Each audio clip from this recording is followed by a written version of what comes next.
پیر صاحب پسند کی شادی کرنا جائز نہیں؟ میں کہتا ہوں صاحب اور بھی بڑی چیزیں جائز ہیں، صرف ایک ہی شے جائز رہ گئی ہے۔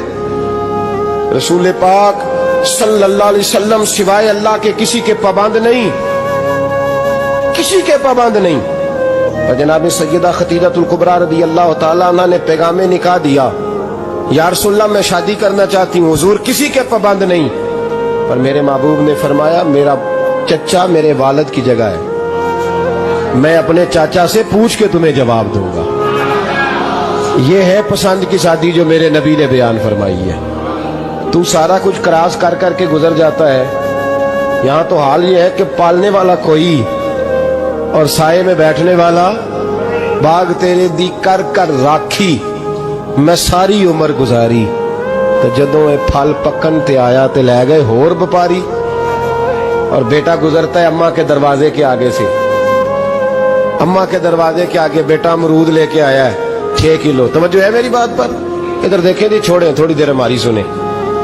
وہ امرود لے کے آیا 5-6 کلو، تو اماں کے دروازے کے قریب سے گزر گیا رات کو،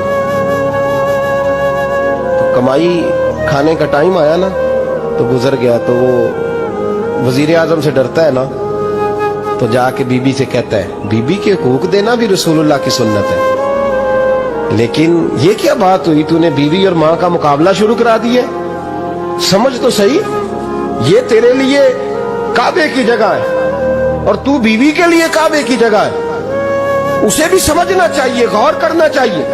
5 کلو امرود لے کے تو ماں کے کمرے کے قریب سے گزر گیا ہے، بی بی کو جا کے کہتا ہے چل آدھا کلو اماں کو بھی دے آ، اس کے کون سے دانت ہیں، تو پلیٹ میں ڈال کے وہ لائی ہے۔ تو سمجھا ہی نہیں، تو نے غور ہی نہیں کیا۔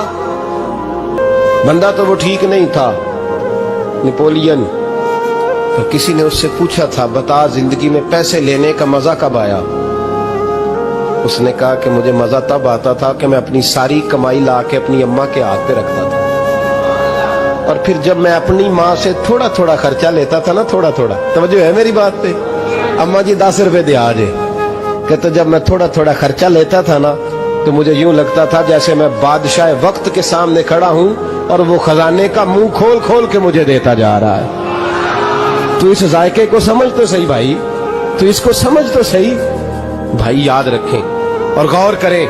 ماں اور باپ، اور پھر یہ بھی سن لیں، نبی پاک صلی اللہ تعالی علیہ وآلہ وسلم نے ماں باپ کے لیے فرمایا ہما جنتک و نارک، یہی تیری جنت ہے اور یہی تیرے لیے جہنم ہے۔ اگر یہ راضی ہو گئے تو تیرے لیے جنت ہے، ناراض ہو گئے تو چاہے تو 100 پیر کے مزار پہ حاضری دے آ، لیکن جب تک ابا راضی نہیں اتنی دیر تک اللہ راضی۔ یہ حدیث پاک ہے، حضور نے فرمایا جس کے والد راضی اس کا اللہ راضی، اور جس کا باپ ناراض اس کا اللہ۔ ہاں بے شک، اب یہ حدیث